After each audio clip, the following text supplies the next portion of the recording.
top 5 movies, it was actually really hard for me to come up with the list because I was so torn by so many films. I almost I actually wrote down and scratched out a couple of different movies over and over again because I wasn't quite sure not only where to place them, but if they should be on the list at all.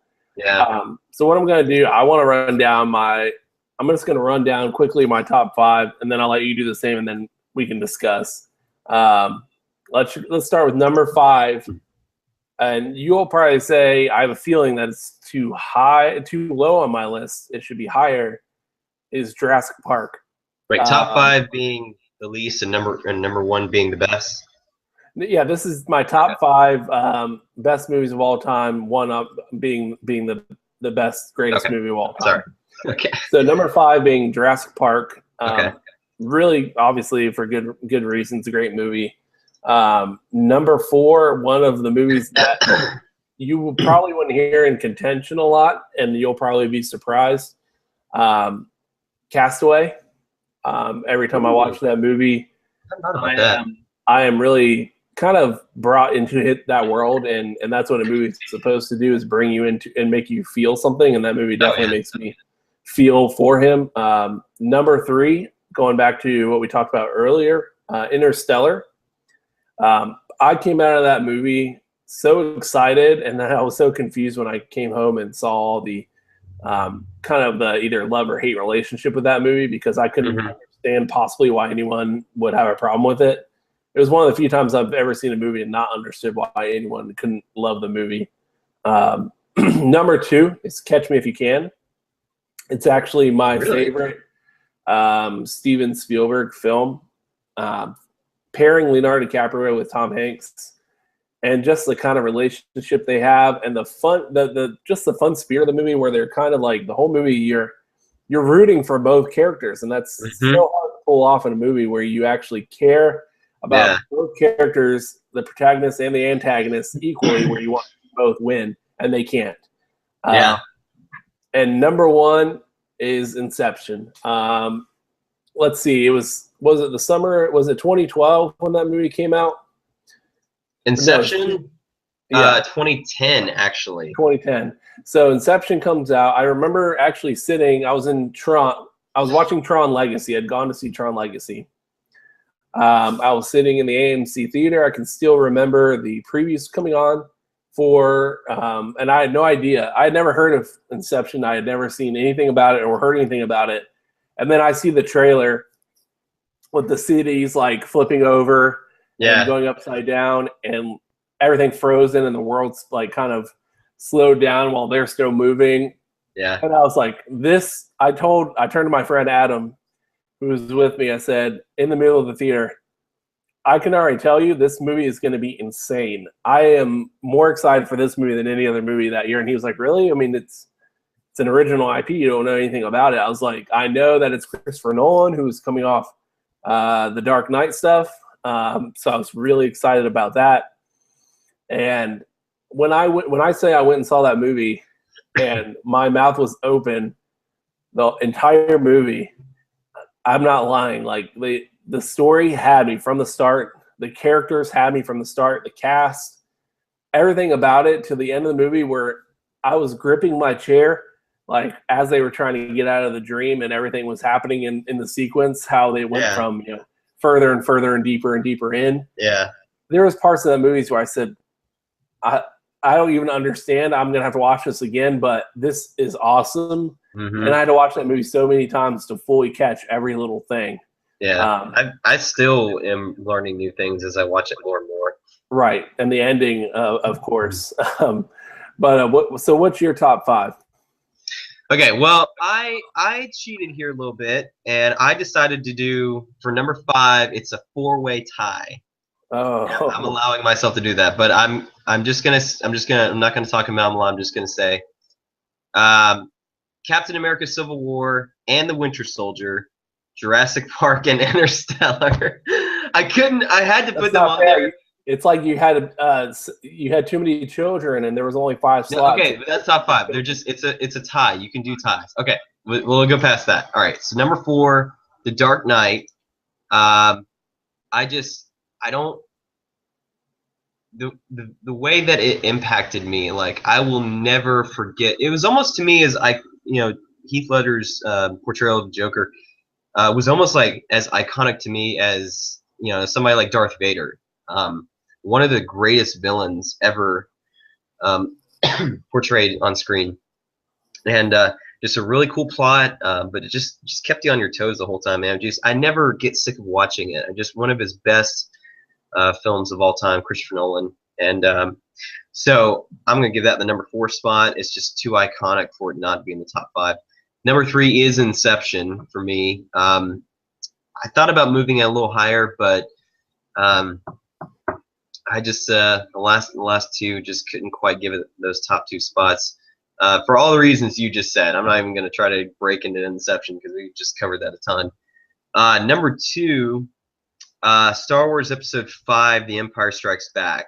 I am at my core a huge Star Wars fan, probably more so than I am in almost any other franchise of all time, and it just seems like every time I see it again and again, even though the movie is like 30 years old, it just great plot, great acting, just funny and creative, and that twist, Darth Vader, and that twist and that scene with Luke. I mean, come on, I'm your father. I mean, how much, I mean, just the scale of that was just amazing. So I give that number 2. It's the one Star Wars film that I never get sick of watching ever, and that's saying a lot because a lot of them are amazing. You mean no Attack of the Clones? No. Oh goodness, Attack of the Clones. We're gonna have to talk about Star Wars sometime and just kind of go through them all because we need to address the prequels. Number 1 is the other Spielberg movie, and that is Saving Private Ryan. Really? That's surprising. Have you ever seen it? Of course, multiple times. Okay. Well, I don't see. I have a huge appreciation, like yourself, for our armed services, for history, for World War II, and to this day, I really can't think of any film that has impacted me emotionally as much as Saving Private Ryan did. It was just to see these men. From the first moments they're landing on the beach, and a lot of them are getting killed before they get even out of the boat. Some of them drown, others get taken out on the beach. The incredible odds that they were up against. You have to imagine, and I've looked into it, and from what I understand, their depiction of that scene is pretty accurate. I mean, it's a lot of veterans and historians and commentators said that's one of the things they praised the film for, is just how historically authentic it was and how true to the what the actual experience was like. Tom Hanks, one of his best performances I think of his entire career, one of many.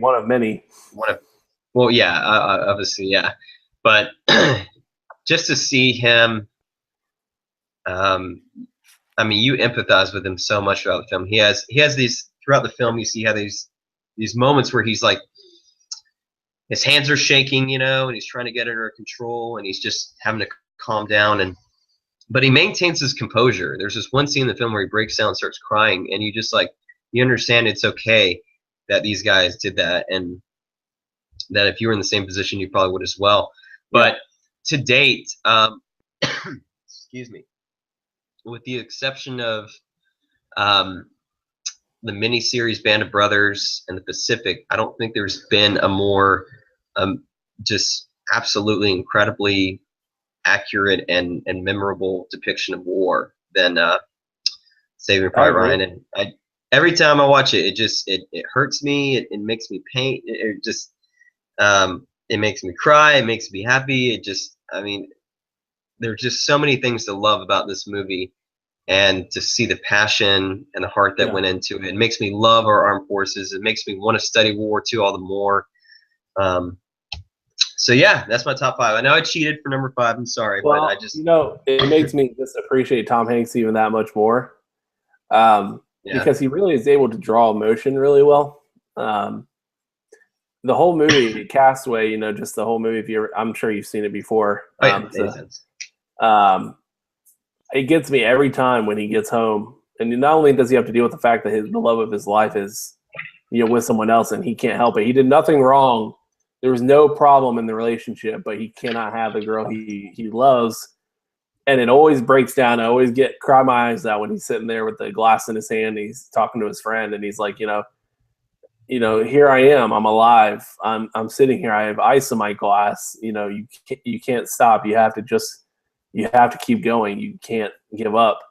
I thought that was such an inspirational moment. And now that I know you've included all these other movies, number 5, which is technically cheating, but I'm going to give 2 honorable mentions that I almost put on the list. But maybe I can do that for them. Just say some of those are honorable mentions.